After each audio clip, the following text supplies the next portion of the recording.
Hey y'all, welcome back to my channel.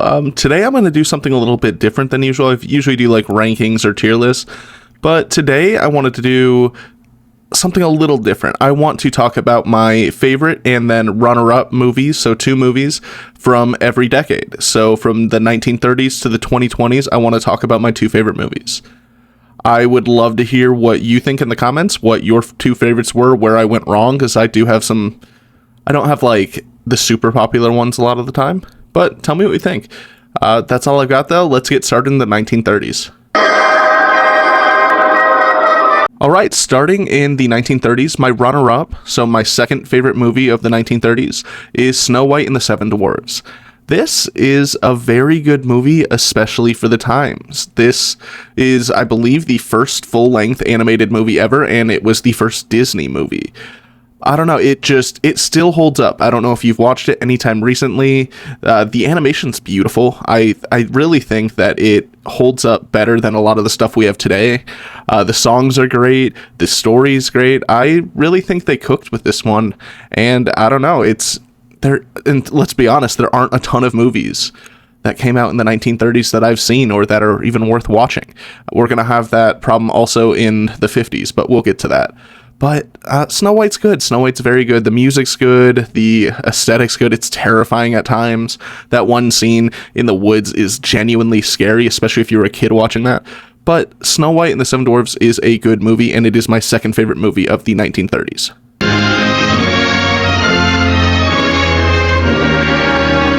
And my favorite movie of the 1930s is The Wizard of Oz. This is a classic. The Yellow Brick Road, wicked now, so it's still popular now. The Wizard of Oz was just very cool. It had such an interesting story that felt so unique, and to me, just genuinely, there's nothing I could really compare it to, especially back then. I can't imagine seeing this for the first time.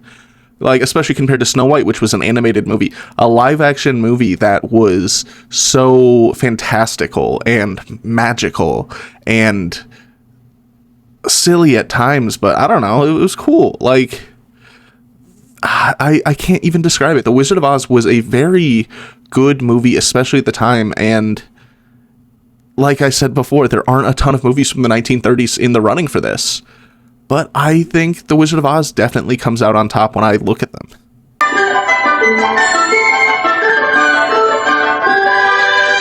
Then in the 1940s, for the runner-up movie is Pinocchio. I actually recently watched Pinocchio for, I think, the first time, at least all the way through, when I had to do another video ranking the golden age or whatever of Disney. But Pinocchio was good. It's got a good story. It's got... I don't know, it's got good music, like music so good that it ended up being the Disney music essentially. But I don't know, I think it goes to a lot of different places. There's a bunch of different set pieces, like him on Pleasure Island, the whale, like there's a lot of different things that happen in that movie that you probably forget about.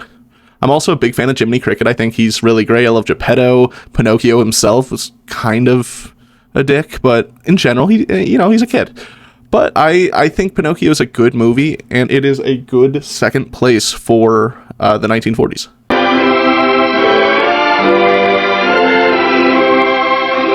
Then for my favorite movie in the 1940s, and this one won by a landslide. Like, when I decided I wanted to do this video, it wasn't even close. It's A Wonderful Life.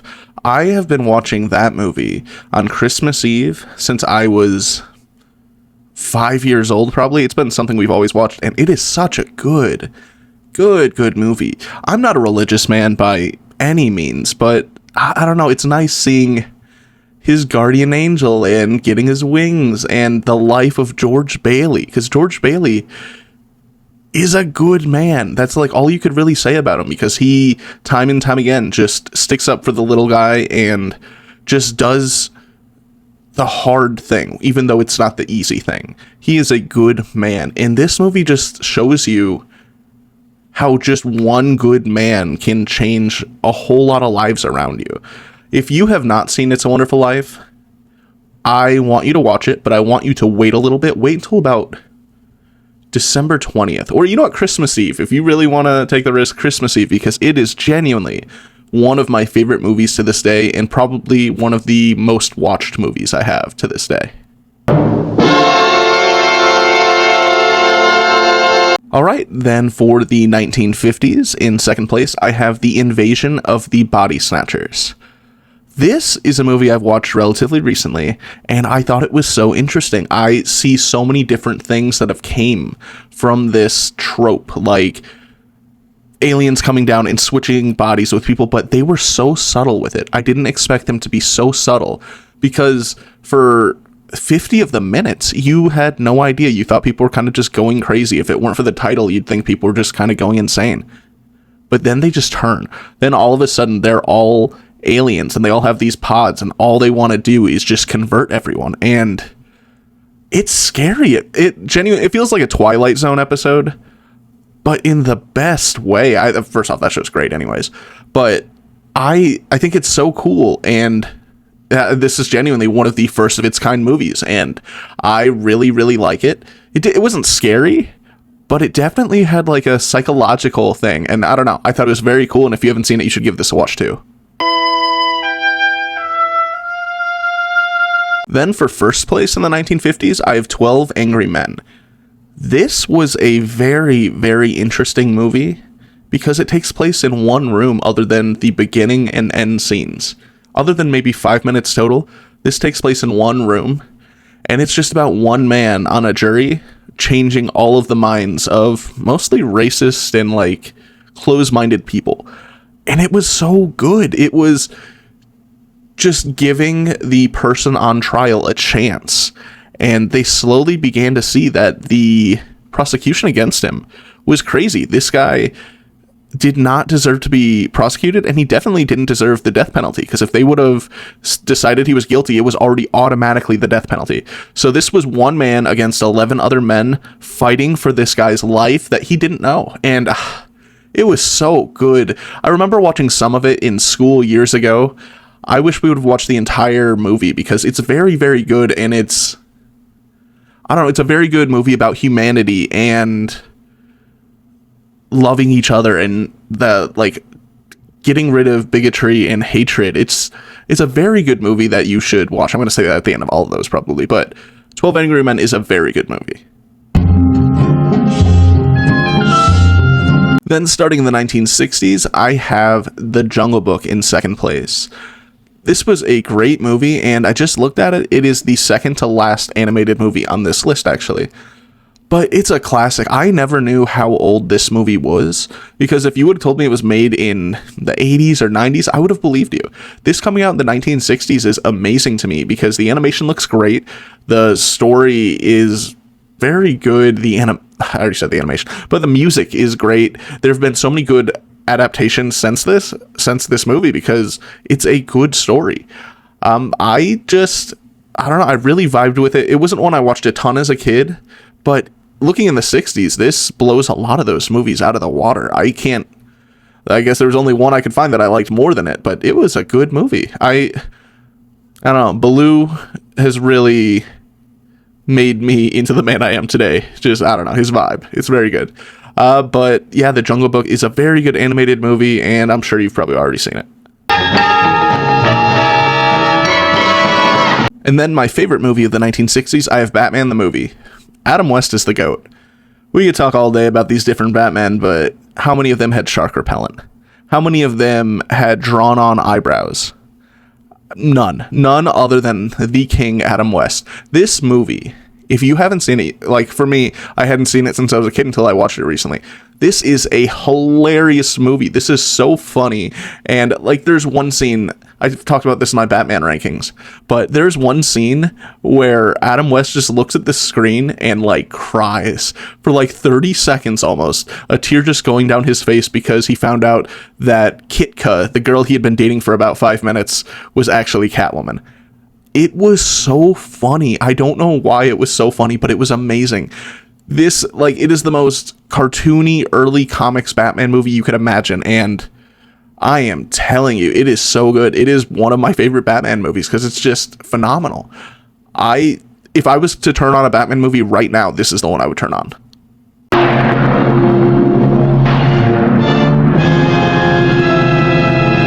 And the runner-up in the 1970s, I have Young Frankenstein. Now, let me tell you, I love a Mel Brooks movie. Me and my brothers just literally less than a week ago watched Spaceballs, and it still holds up to this day. And unfortunately, that movie didn't make this list, but Young Frankenstein, oh my gosh, that one did. Just the subtle little jokes. Like, Mel Brooks' comedic timing and voice is so unique. It's so different than anyone else's, and I wish he had 100 movies that we could watch. But just little jokes like Dr. Frankenstein walking up saying, "Oh, nice knockers," talking about the knockers on the door. And I can't remember her name, but the girl goes, "Oh, thank you, doctor." Like he was talking about her boobs. Like just little things like that. Or Frankenstein's monster just dancing. Just everything about this movie. It's so pure, I guess, because Frankenstein's monster isn't a child, but he kind of has the brain of a child. So he's very innocent. So I don't know, it's very funny. It's almost like a wholesome, funny movie, but it is such a good watch that you should put on your list. Then for my favorite movie of the 1970s, I have Willy Wonka and the Chocolate Factory. I think a lot of people forget about how weird this movie is, just because of how much weirder the remake was with Johnny Depp, I believe, because that one's insane. But this one's still crazy. It's got such, I don't know, this world was so fun. I really think that this was so well written, and it just created a world where Willy Wonka could exist, this factory could exist, this chocolate could exist, and then just ran with it. Like, there's nothing else different in the world other than this magical factory, and it still changes the world a good amount. But Gene Wilder's amazing. He was so good in the role. I thought all the kids did great. I loved watching the Oompa Loompas just kind of freestyle after the kids died. I guess didn't technically die. I think they did, but apparently not. I thought certain scenes were like terrifying. I thought some of the boat scenes were genuinely scary. I thought the elevator was really cool. I thought the grandpa was a bum. Can't walk until the day he gets to go on a free factory trip. Go see Willy Wonka. Oh, his legs are healed. That was bullshit. Whatever. But I do really like this movie. It's a comfort movie for me. It's one I've watched dozens of times, and it's one that I can just turn on in the background. And that, more than anything, is something I appreciate in a movie.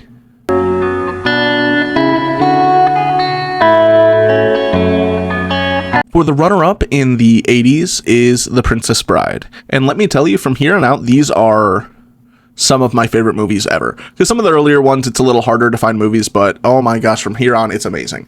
I love The Princess Bride. I always thought it was so sweet to have, first off, the grandpa reading it to his grandson. I love that it is a boy getting this story about a princess and all that just read to him. I thought that was very cool. I always thought that was very, like, odd for its time, honestly. But it's such a beautiful story. Their love story, him and Buttercup. I can't remember his name. Then there's Inigo Montoya, and that's great, especially seeing him as Gideon in Criminal Minds years later. Andre the Giant, phenomenal. Just everything about this story was so well made. This was like if Disney did a live-action movie, but did it perfectly and casted perfectly. This is genuinely one of the best movies ever made, in my opinion. I haven't made a top 10 list in a long time, but it's very possible this makes it. And what's funny is it isn't even number one of the 80s. And my number one movie of the 1980s is The Goonies. This movie is special. That, like, I have a thing with, like, treasure hunting. I've always wanted to do that. And the two movies I really, maybe three movies I really talk about that with, like, the reason why it's like that is Pirates of the Caribbean, National Treasure, and The Goonies. I love the idea of going through a cave and figuring out different clues and eventually winding up with treasure. I think that's so cool. I think the idea that that's possible is just amazing, and the sense of wonder that you got watching that as a kid. I thought all the characters were great. I always identified with Chunk and Mouth, not Meowth, he isn't a Pokemon, but I don't know, it was just such a fun movie. And hey, you guys, like, I've been saying that since I was 5 years old. This movie just had such an impact on me, and you need to watch it if you haven't, because it's just so dang good. All right, my runner-up for the 1990s, I have Jurassic Park. This movie very possibly is the movie that I have seen more than any other movie on this list. I'm like looking over it, and I think that is definitely true. It's such a rewatchable movie, and it's such a good background movie, or if you want to just lock in and pay attention to see cool dinosaurs, because we haven't seen dinosaurs look that good since this movie. I don't care if they don't look right. I don't care if they're supposed to have feathers. These look so good. And oh my gosh, it just, as a little boy watching this movie, dinosaurs are so rad. I think they're so dang cool. I thought all the actors were phenomenal, all the story. And you know what? A lot of people are haters. I like the other Jurassic Parks too, especially Jurassic Park 3. This one and 3 are my two favorites, and it's just, it's so good. I can't believe they haven't been able to make a good remake of this series yet. And I want them to, because I love the wonder, and I want kids to have this wonder for a movie that comes out in their own time. I saw the newest Jurassic Park. It was not great. I want this feeling to be given to kids growing up, because just seeing dinosaurs for the first time, it felt so real. And the music, the score, everything about this movie is just genuinely amazing.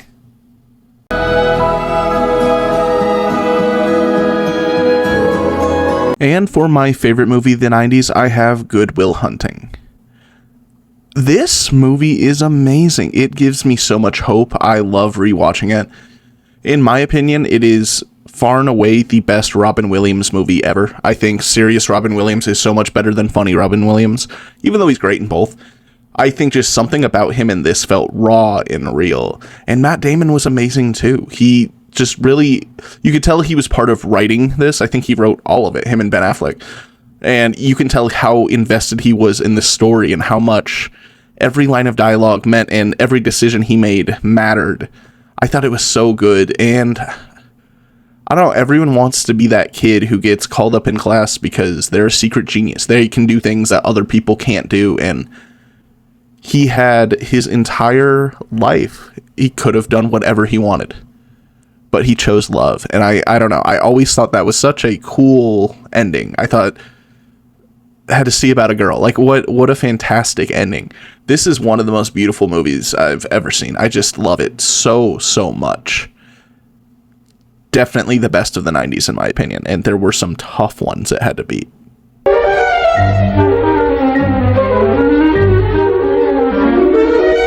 And for the 2000s, my runner-up is one of my top 5 favorite movies ever. It is Catch Me If You Can. This, to me, is easily my favorite Leonardo DiCaprio movie. If you don't know anything about it, he goes around essentially from being a kid from the start, pretending like he has these jobs and just doing so well at it that people think he does have these jobs. He pretended to be his own teacher at one point. He pretended to be a pilot, a lawyer, a doctor, and he was amazing at all of it. He was getting chased around the world by Tom Hanks as an FBI agent, and I don't know, I just really love this movie. I love the energy it brings. I love how sad it is at times.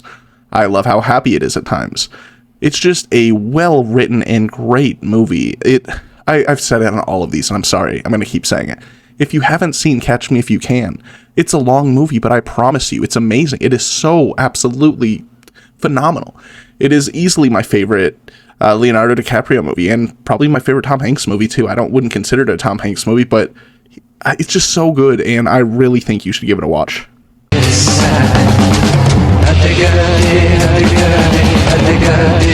And my number 1 movie of the 2000s, I have The Zodiac. This is one of the best movies ever made, in my opinion. I think how it's told and the pace it goes and the characters and just everything about it, it is almost a perfect movie to me. It, for a long time, was my number 1 movie of all time. I think true crime is very interesting. I think the fact that we don't really know who the Zodiac was still makes this movie so much more compelling. But just all the actors in it, like Jake Gyllenhaal, Robert Downey Jr., Mark Ruffalo, they all did such an amazing job. And I don't know, just the story and the cliffhanger and how they set it up to be made me think who I think the Zodiac is to this day. It is so scary and tense and just well told. This is easily the best true crime movie of all time to me, and one of my favorite movies ever. All right, now starting in the 2010s, my runner-up movie is The Martian. You're going to find out with both these movies actually, love space movies. I think they are so full of hope and make me want to be an explorer so bad. And The Martian's just phenomenal. Seeing Matt Damon just trapped, he is thousands of miles from any other human on Earth, or I guess any other human who are usually on Earth, and he just has to survive. And he slowly but surely gets better and better at, he's the first Martian. He lives on Mars. He spends like 200 days on Mars, if I remember that correctly. And it's phenomenal. It's such a funny movie and an upbeat movie. I love the idea that one man is stuck on Mars and the whole world would not only come together to go help him and bring him home, but would also be watching it on TV, stop whatever they're doing and watching it happen. Because at the end of the day, this is a movie about humanity. Ironically enough, on a different planet, thousands of miles away, this movie is about humanity and survival, and it's just a beautiful, beautiful movie and one of my favorite space movies ever, if it weren't for the next one.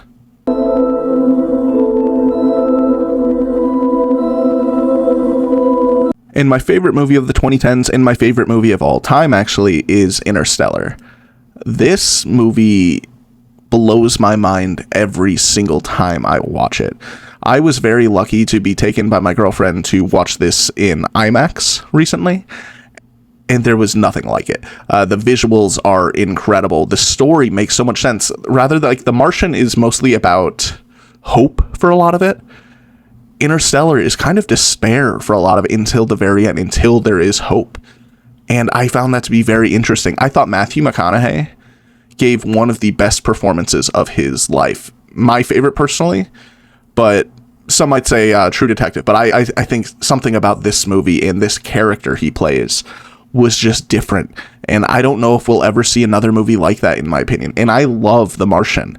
And Interstellar is still far and away better because, like, the idea that love goes across all dimensions is amazing, and gravity, and like the way they told the story, the way they showed everything happening, it was I've probably said amazing so many times this video, but whenever I'm feeling down, I watch this movie because it gives me hope. It gives me hope that even if our planet is dying, we can figure it out as humanity. Like, we as humans can figure it out. We can get it done. We can survive. Because at the end of the day, that's all we're here to do. It's to survive and press on and progress. I said that weird. But either way, Interstellar, easily my favorite movie of all time. All right, now finally for the 2020s, my runner-up for favorite movie is Spider-Man Across the Spider-Verse is the full title. This movie's phenomenal. Like, the first one, which is Into the Spider-Verse, sorry, I couldn't remember that for a second, was incredible too. But I think Across the Spider-Verse just took it up a notch. I cannot wait until they make the sequel to this one because the story's phenomenal. All the different characters that they bring into this is phenomenal. The music is just so powerful, and everyone has the reason that they should for what they do.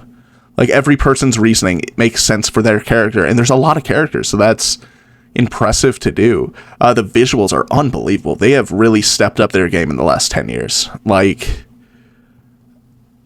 between movies like this and the Puss in Boots Last Wish and Mitchell's vs. the Machines, they've done some amazing things with animation, and Spider-Verse, these movies, I think, are just showing them off more than any of them.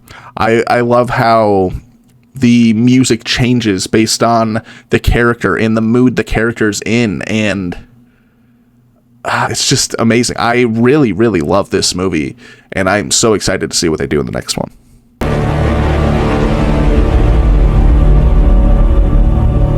Lastly, my number one movie in the 2020s is Dune Part 2.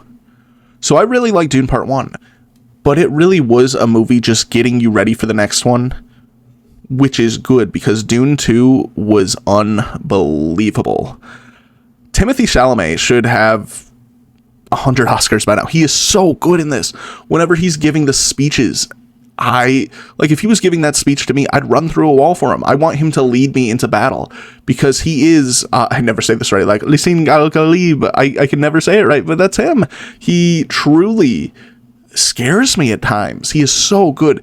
The battles are phenomenal. And oddly enough, I'm talking about how good Timothée Chalamet is. My favorite actor in this entire movie is Austin Butler. I thought Austin Butler was unbelievable in this. I thought he was such a good actor. And like before this, I had no real reference for Austin Butler, but this was just crazy. He was amazing. The final fight was great. I loved how hype it was. They could both kind of see the future a little bit, but oh my gosh, the lore of these movies, I can't wait to learn more and see more of these Dune movies, because the end with Chalamet just, oh, by the way, Paul Atreides, what a cool name. Are you kidding me? Well, I think that's way cooler than, no, okay, it's just as cool as something like Luke Skywalker. But Paul Atreides, him at the very end, just like saying, if you want to come invade, you'll die. I loved watching him go from like such a chill and normal leader to literally the thing that he feared he'd become. And I don't know, his romance with Zendaya was great too. I thought it was so funny that he told Zendaya, like, I'll love you till I can't breathe. And then immediately was like, hey, Florence Pugh, what's up?